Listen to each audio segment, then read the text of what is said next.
نحمده ونصلي على رسوله الكريم اما بعد فاعوذ باللہ من الشیطان الرجیم بسم اللہ الرحمن الرحیم۔ ہماری گفتگو کا عنوان ہے خواتین کا حج، محرم کے مسائل اور پردے کے شرعی احکامات۔ حج اسلام کے بنیادی ارکان میں سے ایک رکن ہے جو ساری زندگی میں صرف ایک بار فرض ہے۔ حج مبرور کی جزا جنت ہے۔ خواتین، بوڑھے اور کمزور لوگوں کو حج کا ثواب جہاد کے برابر ملتا ہے۔ حج اور عمرہ کرنے والوں کی دعائیں قبول ہوتی ہیں۔ اگر کوئی حج پر جاتے ہوئے راستے میں فوت ہو جائے تو بھی اسے حج کا پورا ثواب مل جاتا ہے۔ وسائل رکھنے کے باوجود حج نہ کرنے والا مسلمان نہیں۔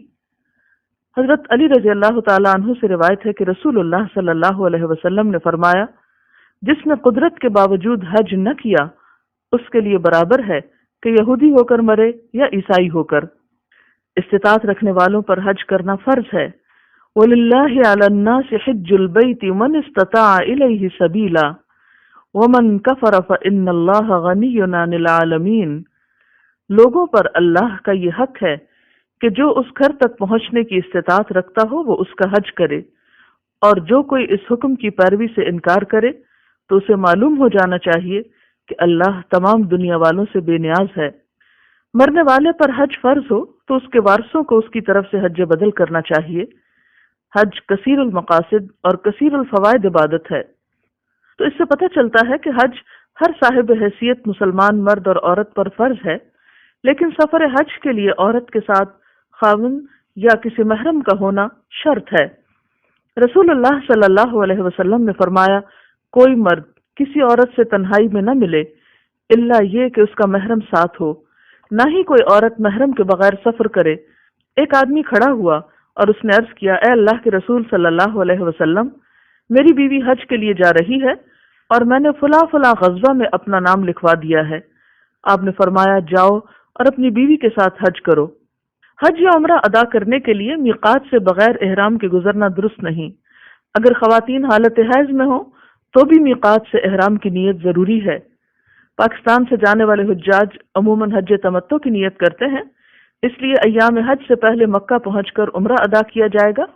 خواتین اگر حیض کی وجہ سے عمرہ ادا نہ کر سکیں تو ایام حیض ختم ہونے کے بعد حدود حرم سے باہر پاکستان سے جانے والے حجاج عموماً حج تمتع کی نیت کرتے ہیں، اس لیے ایام حج سے پہلے مکہ پہنچ کر عمرہ ادا کیا جائے گا۔ خواتین اگر حیض کی وجہ سے عمرہ ادا نہ کر سکیں تو ایام حیض ختم ہونے کے بعد حدود حرم سے باہر تنعیم میں مسجد عائشہ سے احرام باندھ کر عمرہ ادا کر سکتی ہیں۔ خواتین کا احرام ان کا عام لباس ہی ہوتا ہے، بشرطے کہ پردے کی شرائط کو پورا کرتا ہو۔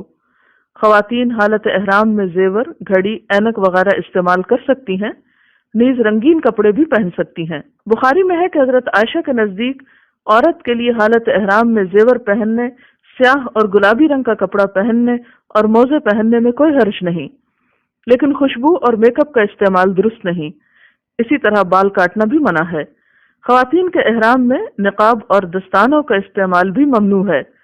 سلے ہوئے نقاب کی بجائے خواتین ایسی اوڑھنی اوڑھ سکتی ہیں جسے بوقت ضرورت چہرے کے سامنے کیا جا سکتا ہے۔ اگر وہ چہرے کو چھو بھی لے تو کوئی حرج نہیں کہ چہرے کو کپڑا چھونے سے منع نہیں کیا گیا۔ اگر وہ چہرے کو چھو بھی لے تو کوئی حرج نہیں کہ چہرے کو کپڑا چھونے سے منع نہیں کیا گیا۔ حضرت عائشہ فرماتی ہیں کہ ہم رسول اللہ صلی اللہ علیہ وسلم کے ساتھ حالت احرام میں تھی اور قافلے ہمارے سامنے سے گزرتے تھے۔ جب وہ سامنے آتے تو ہم اپنی چادریں منہ پر لٹکا لیتی اور جب وہ گزر جاتے تو ہم منہ کھول لیتی۔ حالت احرام میں سر اور بدن کھجلانا جائز ہے، لیکن جنسی افعال یا گفتگو، لڑائی جھگڑا اور کسی کو اذیت دینا منع ہے۔ احرام کی نیت کرنے کے بعد زیادہ سے زیادہ تلبیہ پڑھنا پسندیدہ ہے۔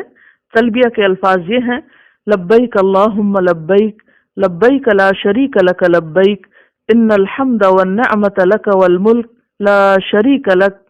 حاضر ہوں اے اللہ، میں حاضر ہوں، میں حاضر ہوں، تیرا کوئی شریک نہیں، میں حاضر ہوں، بے شک ہم تیرے ہی لائق ہے، ساری نعمتیں تیری ہی دی ہوئی ہیں، بادشاہی تیری ہی ہے اور تیرا کوئی شریک نہیں۔ تلبیہ اس وقت تک پڑھا جائے گا جب تک کہ طواف شروع نہ ہو جائے۔ حج کا احرام باندھنے اور تلبیہ کہنے کے بعد ایک مرتبہ اللہم حجۃ لا ریاء فیہا ولا سمعہ کہنا مسنون ہے کہ اے اللہ ایسے حج کی توفیق دے جس میں نہ دکھاوا مقصود ہو اور نہ شہرت۔ مکہ پہنچ کر مسجد حرام میں داخل ہوتے وقت پہلے سیدھا پاؤں اندر رکھیں اور یہ دعا پڑھیں، بسم اللہ والسلام علی رسول اللہ، اللہم اغفر لی ذنوبی وافتح لی ابواب رحمتک۔ اللہ کے نام سے داخل ہوتا ہوں، اللہ کے رسول پر سلام ہو، اے اللہ میرے گناہ معاف فرما دے اور اپنی رحمت کے دروازے مجھ پر کھول دے۔ جب بیت اللہ پر پہلی نظر پڑے تو دعا کریں، یہ قبولیت دعا کا وقت ہوتا ہے۔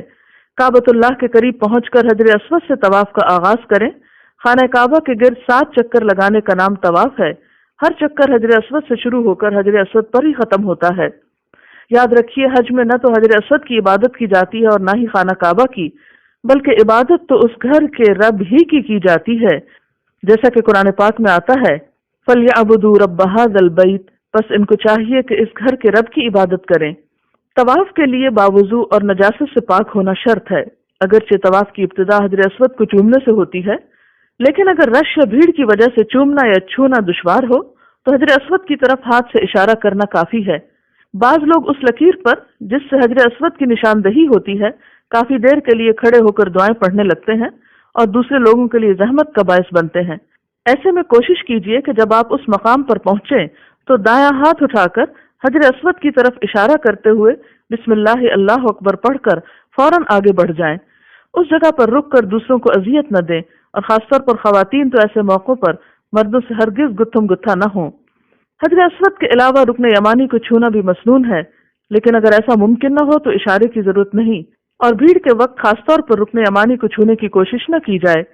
رکن یمانی کے بعد حجر اسود تک کا جو مقام ہے، آپ صلی اللہ علیہ وسلم نے اس جگہ پر جو دعا پڑھی وہ ہے ربنا آتنا فی الدنیا حسنۃ وفی الآخرۃ حسنۃ وقنا عذاب النار، اے ہمارے رب ہمیں دنیا میں بھلائی عطا فرما اور آخرت میں بھی بھلائی عطا فرما اور ہمیں آگ کے عذاب سے بچا۔ طواف کے دوران تلاوت قرآن، تسبیح، دعائیں اور اذکار کرنے چاہیے، اگرچہ گفتگو کی اجازت ہے لیکن سوائے اشد ضرورت کے گفتگو نہیں کرنی چاہیے۔ رسول اللہ صلی اللہ علیہ وسلم نے فرمایا رمی جمار اور بیت اللہ کے طواف کو اللہ کا ذکر قائم کرنے کا ذریعہ بنایا گیا ہے، اس کے علاوہ اس کا کوئی مقصد نہیں۔ بیت اللہ شریف کا طواف نماز کی طرح ہے، لہذا دوران طواف کم سے کم بات کرو۔ بیت اللہ کا طواف دن اور رات میں کسی بھی وقت کیا جا سکتا ہے۔ دوران طواف اگر شرعی عذر کے باعث طواف کا سلسلہ منقطع کرنا پڑے تو عذر دور ہونے کے بعد پہلے چکر شمار کر کے صرف باقی چکر پورے کریں اور اسی جگہ سے آغاز کریں جس جگہ سے سلسلہ منقطع کیا گیا تھا۔ حتیم بیت اللہ کا حصہ ہے، لہذا حتیم کے باہر سے طواف کریں۔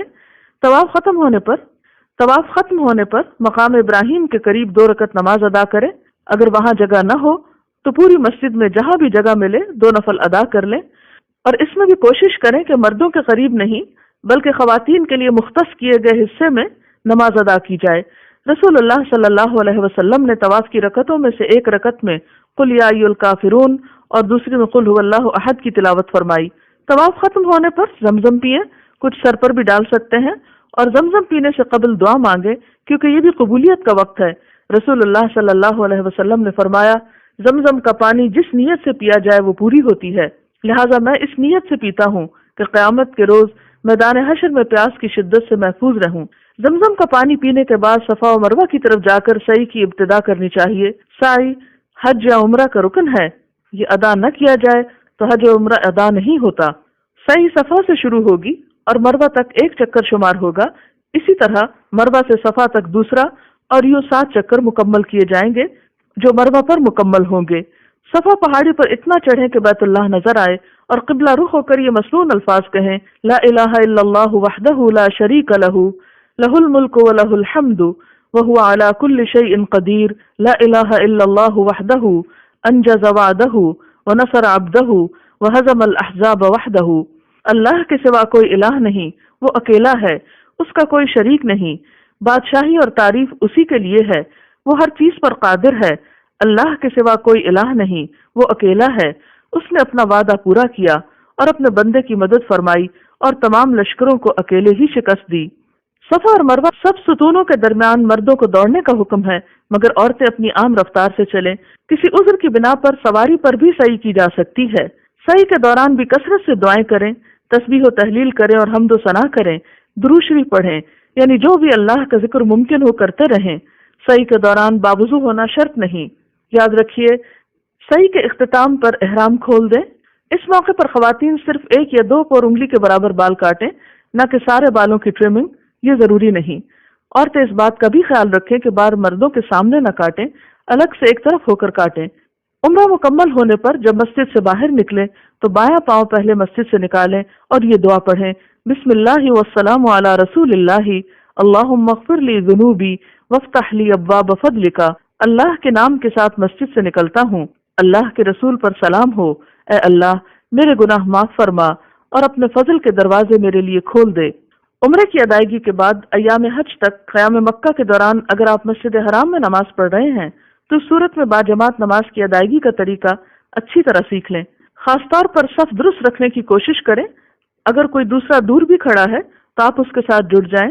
نماز میں امام سے پہلے نہ رکوع اور سجدے کی طرف جائیں اور نہ ہی امام سے پہلے سر اٹھائیں۔ ہر سٹیپ پر امام کی اقتداء کرنا لازم ہے۔ اسی طرح حرم پاک میں فرض نماز کے بعد عموماً نماز جنازہ پڑھی جاتی ہے۔ خواتین وہاں جب موجود ہوں تو نماز میں شریک ہو سکتی ہیں۔ اس کے لیے آپ کو نماز جنازہ ادا کرنے کا طریقہ بھی آنا چاہیے اور میت کی بخشش کی مصنون دعا بھی یاد کر لی جائے تو بہتر ہے۔ ایام حج مسجد حرام میں مسجد کی صفائی ستھرائی کا، بلکہ صرف مسجد نہیں باہر بھی ہر طرف صفائی ستھرائی کا خاص خیال رکھیں۔ خواتین آپس میں ایک دوسرے کو سلام کریں، اپنی جسمانی طہارت کا بھی خیال رکھیں اور عمومی طور پر ایک بھائی چارے کی فضا کا ہونا بے حد ضروری ہے۔ مسجد میں بیٹھ کر دنیاوی باتیں کرنا، شور و غل کرنا نہایت ناپسندیدہ ہے۔ ذوالحج کی 8 تاریخ سے ایام حج شروع ہو جاتے ہیں۔ 8 تاریخ کو جسے یوم الترویہ کہا جاتا ہے، آپ اپنی رہائش گاہ سے احرام باندھ سکتے ہیں۔ لبیک حجن کہہ کر حج کی نیت کر لیں۔ احرام باندھتے ہی تلبیہ کا ورد شروع کر دیں۔ ظہر سے قبل تلبیہ کہتے ہوئے منا پہنچے، وہاں ظہر، عصر، مغرب، عشاء اور فجر کی 5 نمازیں ادا کریں۔ خواتین حالت حیض میں طواف کے علاوہ باقی تمام ارکان حج ادا کر سکتی ہیں۔ 9 ذی الحج کو یوم عرفہ کہا جاتا ہے۔ سورج طلوع ہونے کے بعد منا سے عرفات کی طرف روانگی ہوگی۔ راستے میں تکبیر و تحلیل اور تربیہ پکارا جائے گا۔ زوال آفتاب کے بعد امام کا خطبہ ہوتا ہے، پھر ظہر اور عصر کی نمازیں ادا کی جاتی ہیں۔ اس روز میدان عرفات میں زوال آفتاب سے لے کر غروب آفتاب تک قبلہ رخ ہو کر وقوف کیا جائے گا۔ وقوف عرفہ فرض ہے، اگر یہ رہ جائے تو حج ادا نہیں ہوتا، نہ ہی فدیہ یا دم سے اس کی تلافی ہوگی۔ وقوف عرفہ کے دوران زیادہ سے زیادہ کھڑے ہو کر تلبیہ، تکبیر اور مسنون دعائیں پڑھنی چاہیے۔ آج کا دن دعاؤں کی قبولیت کا دن ہے، آگ سے برات کا دن ہے، بخشش کا دن ہے۔ ہاتھ اٹھا کر زیادہ سے زیادہ اپنے لیے، رشتہ داروں کے لیے، عزیزوں کے لیے، امت مسلمہ اور تمام انسانیت کی بھلائی کے لیے خوب خوب دعائیں مانگیے۔ یہ وقت نہایت اہم وقت ہے، اس کو صرف کھانے پینے اور آرام کرنے یا گپ شپ میں بالکل ضائع نہ کریں۔ معلوم نہیں زندگی میں آئندہ ایسا موقع ملتا ہے یا نہیں۔ رسول اللہ صلی اللہ علیہ وسلم نے فرمایا، بہترین دعا عرفہ کے دن کی دعا ہے، اور بہترین کلمات جو میں نے کہے اور مجھ سے پہلے انبیاء نے کہے وہ یہ ہیں، لا الہ الا اللہ وحدہ لا شریک لہ لہ الملک ولہ الحمد وہو علی کل شیء قدیر۔ رسول اللہ صلی اللہ علیہ وسلم نے فرمایا، عرفہ کے علاوہ کوئی دن ایسا نہیں جس میں اللہ تعالیٰ کثرت سے بندوں کو آگ سے آزاد کر دے۔ یاد رکھیے یوم عرفہ کے دن حاجیوں کے لیے روزہ رکھنا منع ہے۔ سورج غروب ہوتے ہی مغرب کی نماز ادا کیے بغیر وقار اور سنجیدگی کے ساتھ تلبیہ کہتے ہوئے میدان عرفات سے مزدلفہ کی طرف آ جائیں۔ اب 9 اور 10 ذی الحجہ کی درمیانی رات مزدلفہ میں بسر کرنا واجب ہے۔ یہاں مغرب اور عشاء کی نمازیں ادا کی جائیں گی۔ مزدلفہ کی تمام رات جاگ کر عبادت کرنے کی بجائے اس کے کچھ حصے میں سونا مسنون ہے۔ نماز فجر کے بعد قبلہ رخ کھڑے ہو کر روشنی کے پھیلنے تک ہاتھ اٹھا کر خوب خوب دعائیں مانگے، پھر تلبیہ پڑھتے ہوئے سکون اور وقار کے ساتھ مزدلفہ سے منا کی طرف روانہ ہو جائیں۔ 10 ذی الحج کو یوم النحر کہا جاتا ہے۔ اس روز منا پہنچ کر سب سے پہلے جمرہ عقبہ کو کنکریاں مارے، پھر قربانی کریں، بال کٹوائیں، اس کے بعد مکہ مکرمہ جا کر طواف افاضہ کریں۔ ان مناسک کی ترتیب میں فرق بھی کیا جا سکتا ہے۔ اگر آج آپ کسی وجہ سے طواف نہ کر سکیں تو اگلے روز یا اس کے بعد بھی طواف کیا جا سکتا ہے۔ خصوصاً خواتین اگر حالت حیض میں ہوں تو آئندہ چند روز میں پاک ہونے کے بعد بھی طواف کر سکتی ہیں۔ یاد رکھیے یہ طواف فرض ہے، اس کے بغیر حج مکمل نہ ہوگا۔ جب تک طواف افاضہ نہ کر لیا جائے اس وقت تک عورت اپنے شوہر پر حلال نہیں ہوتی۔ 11, 12, 13 ذوالحج ایام تشریق کہلاتے ہیں۔ یہ دن ذکر الہی کے دن ہیں۔ ایام تشریق کی راتیں منا میں بسر کرنی واجب ہیں۔ اگر کوئی شخص 13 ذوالحج تک منا میں نہ ٹھہرنا چاہے تو 11 اور 12 کے 2 دن ٹھہرنے کے بعد بھی واپس آ سکتا ہے۔ ان دنوں میں روزانہ تینوں جمرات، جمرہ اولا، وسطی اور عقبہ کو بالترتیب کنکریاں مارنی واجب ہیں۔ یاد رکھیے ہر جمرہ کو 7 کنکریاں ماری جائیں گی اور ہر کنکری مارتے وقت اللہ اکبر پڑھا جائے گا۔ بچوں، بوڑھوں اور بیماروں کی طرف سے رمی کرنا جائز ہے۔ کنکریاں مارنے کے بعد اگر ایک طرف کو ہٹ کر قبلہ رخ ہو کر دعا کی جائے تو وہ بھی قبولیت کا وقت ہے۔ حج کے موقع پر قربانی کرنا واجب ہے، لیکن اگر کسی میں قربانی کرنے کی استطاعت نہ ہو تو وہ حج کے دنوں میں 3 اور گھر جا کر 7 روزے رکھے۔ اس کے ساتھ ہی حج کے مناسک پورے ہو جاتے ہیں اور آخری چیز مکہ مکرمہ سے رخصت ہوتے وقت طواف وداع کرنا ہے، جو کہ واجب ہے، لیکن حائضہ عورت کو اس کی رخصت ہے۔ حج مکمل ہونے کے بعد یا اس سے پہلے مدینہ کی زیارت بھی اس سفر میں کر لینا باعث سعادت ہے۔ مدینہ میں مکہ کی نسبت دگنی برکت رکھی گئی ہے۔ حضرت انس فرماتے ہیں کہ جب رسول اللہ صلی اللہ علیہ وسلم سفر سے واپس تشریف لاتے اور مدینہ منورہ کی دیواروں کو دیکھتے تو مدینہ کی محبت میں سواری کو تیز کر دیتے تھے۔ مسجد میں باقاعدہ حاضری دینا اور نمازیں پڑھنا باعث اجر و ثواب ہے۔ رسول اللہ صلی اللہ علیہ وسلم نے فرمایا، میری اس مسجد میں ایک نماز دوسری مسجدوں کی 1000 نمازوں سے افضل ہے، سوائے مسجد حرام کے۔ آپ نے یہ بھی فرمایا کہ میرے گھر اور ممبر کے درمیان کا حصہ باغیچہ ہے جنت کے باغیچوں میں سے، اور میرا ممبر میرے حوض پر ہے۔ مسجد میں داخل ہو کر بیٹھنے سے قبل تحیت المسجد 2 رکعت ضرور ادا کریں۔ مدینہ منورہ میں جب روضہ رسول پر حاضری دیں تو اس وقت بہت صبر و تحمل سے کام لیں، چونکہ خواتین کے لیے اوقات کم ہوتے ہیں۔ چونکہ خواتین کے لیے اوقات زیارت کا دورانیہ کم ہوتا ہے، اس لیے عموماً بہت بھیڑ ہو جاتی ہے اور بعض اوقات بے صبری کا ثبوت دیتے ہوئے لوگ ایک دوسرے کو دھکے بھی دینے لگتے ہیں۔ یاد رکھیے آپ ایک ایسی جگہ پر کھڑے ہیں جہاں ادب اور احترام لازم ہے۔ اس موقع پر کثرت کے ساتھ درود شریف پڑھیے، روضۃ الجنہ میں نفل پڑھیے، اللہ تعالیٰ سے دعائیں مانگیے تاکہ قیامت کے روز آپ صلی اللہ علیہ وسلم کی رفاقت اور شفاعت نصیب ہو۔ رسول اللہ صلی اللہ علیہ وسلم کی قبر مبارک کے پاس السلام علیکہ یا رسول اللہ کہہ کر سلام پڑھیے۔ اسی طرح حضرت ابوبکر اور حضرت عمر رضی اللہ تعالیٰ عنہما کی بھی قبریں پاس ہیں، ان دونوں کو بھی الگ الگ سلام کیجیے۔ سلام کے بعد پھر درود شریف پڑھیے۔ قبر کی طرف سجدہ کرنے سے پرہیز کیجیے۔ مسجد نبوی میں حاضری کے علاوہ مسجد قباء جانے کی بھی بہت فضیلت ہے۔ رسول اللہ صلی اللہ علیہ وسلم نے فرمایا، جو پاک ہو کر اپنے گھر سے مسجد قباء میں جا کر نماز پڑھے تو اس کو عمرے کے برابر ثواب ملتا ہے۔ اللہ تعالیٰ عازمین حج کو حج مبرور کی توفیق عطا فرمائے، آمین۔ وآخر دعوانا الحمد للہ رب العالمین۔ سبحانک اللہم و بحمدک، نشہد ان لا الہ الا انت، نستغفرک ونتوب الیک۔ والسلام علیکم ورحمۃ اللہ وبرکاتہ۔